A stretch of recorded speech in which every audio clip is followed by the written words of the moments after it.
Olá, tudo bem? Sou João Frederico, sou engenheiro responsável pela Energia e Engenharia.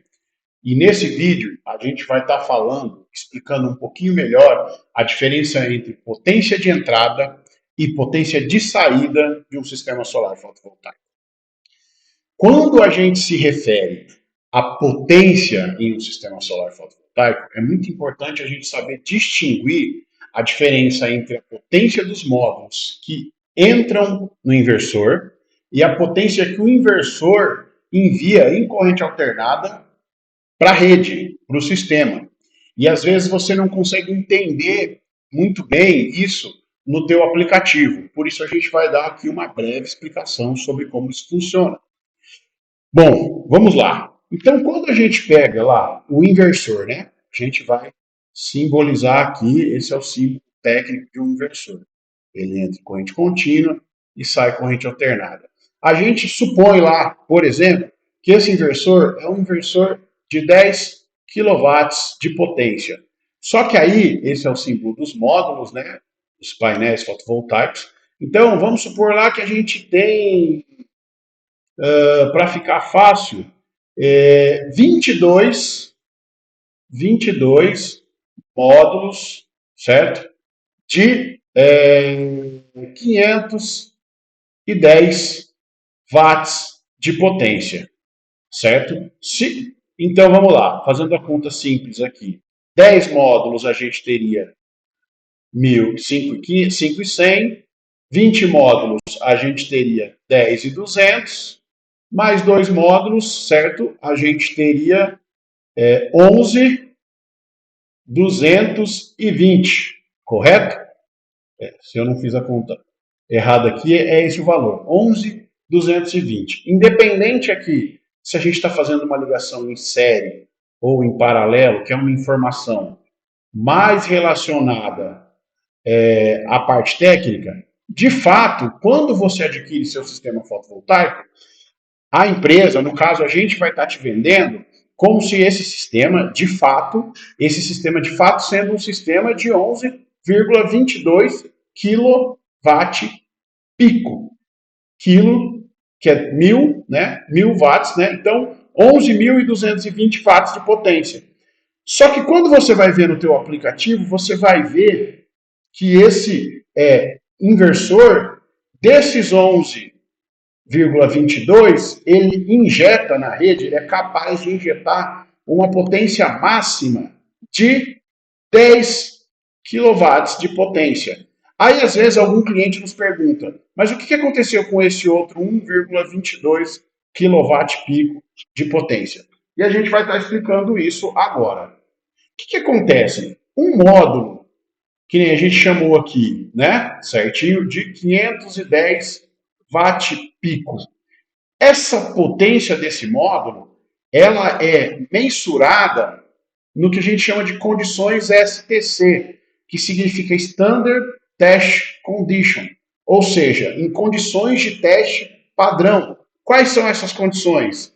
Basicamente, condições de laboratório, ou seja, condições desses módulos em um sistema de teste controlado, certo? Com uma quantidade de radiação artificial que imita o Sol, uma densidade média do ar, uma temperatura, que são variáveis que influenciam na potência do módulo.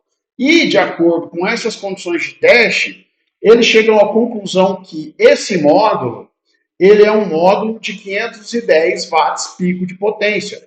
Então, eles tiram uma amostragem de uma quantidade de módulos que foi fabricado e eles chegam a essa conclusão. Ou seja, esse módulo, ele é capaz de atingir uma potência máxima em laboratório de 510 watt pico. O que acontece? Isso está lá em laboratório, são as condições ideais. Temperatura 25 graus Celsius, índice de massa de ar de 1,5, irradiação de 1.000 watts por metro quadrado, enfim, condições de laboratório. Quando a gente vem para o mundo real, devido às adversidades do mundo real, essa potência de 510 watts aqui, ela não necessariamente vai ser a potência real do mundo real. A tendência é que a potência desse módulo seja menor, de 510, que ela trabalha ali operando em 450, às vezes até 400, entre 400 e 510. Baseado em quê? Nas condições climáticas, nas variações de condições climáticas.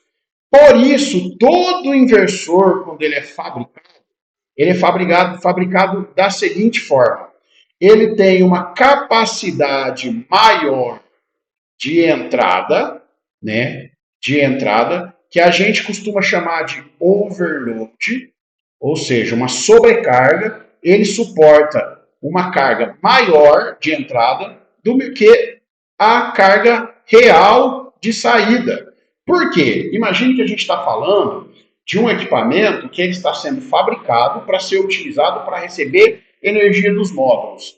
Então, o que eu ia ter que pensar se eu tivesse um inversor aqui de 10 kW e eu não considerasse esse overload? Eu ia ter que limitar, como eu fiz a conta aqui. Então, se eu pegasse um inversor de 10 aqui, eu teria que colocar em torno de 19 módulos, né? Ou 18, não vou fazer a conta aqui, 18 vezes 510, 19 vezes 510, mas eu teria que limitar a potência de entrada em, no máximo, 10 kW. Vocês concordam comigo? Mas aí, eu não falei que na vida real, esses módulos, na maior parte do tempo, eles vão se comportar devido às adversidades da vida real com uma potência menor, talvez de 400. Então, o que aconteceria? Um inversor de 10, na maior parte do tempo, dessa forma, ia estar recebendo em torno de 8 kW de potência, certo? Por quê? Porque na vida real, ele não vai trabalhar em 510, ele vai trabalhar com uma potência menor. Então, eu ia superdimensionar o inversor. Ele ia ficar com capacidade de conversão ociosa.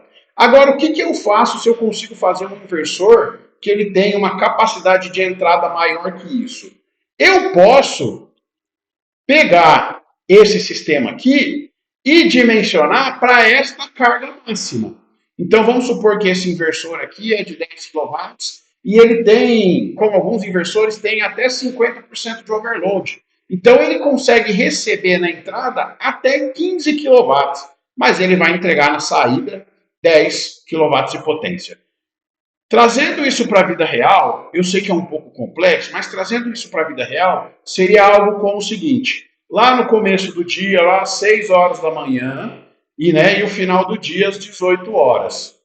O que acontece? Se eu tenho um sistema que o meu inversor, ele está aqui. Ele é um inversor de 10 kW. Só que ele suporta uma entrada de até 15. Então ele tem um overload aqui de 15. O que eu posso fazer? Na grande maioria dos dias, na grande maioria das vezes, esse inversor aqui ele vai começar logo de manhã gerando um pouquinho, certo? Aqui é um gráfico de potência pelo tempo, certo? Então ele conta das 6 horas da manhã às 6 horas da tarde, potência de 10 kW, que é a potência de saída, e o overload que está em 15 aqui. Então, logo de manhã, ele vai ser capaz de. Tem pouco sol, ele vem aqui e tudo mais.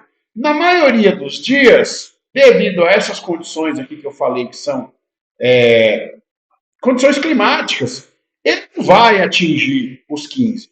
Então, ele vai atingir 11, às vezes vai ter dia que está mais nublado, que ele vai atingir só 6 e tudo mais. Só que, eventualmente, isso ali, esporadicamente, em dias que as condições estão muito favoráveis, se eu tiver 14 kW de potência de módulo, pode ser que ele bata os 14 lá, certo? Então, ele vai chegar aqui.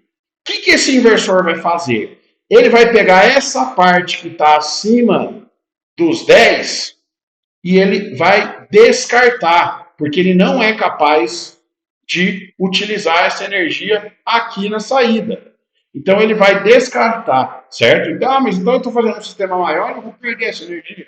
Sim, só que acontece que no decorrer de 365 dias do ano, isso aqui vai acontecer com uma frequência muito menor, vai acontecer com uma frequência muito menor do que isso vai acontecer, que é você atingir uma potência média.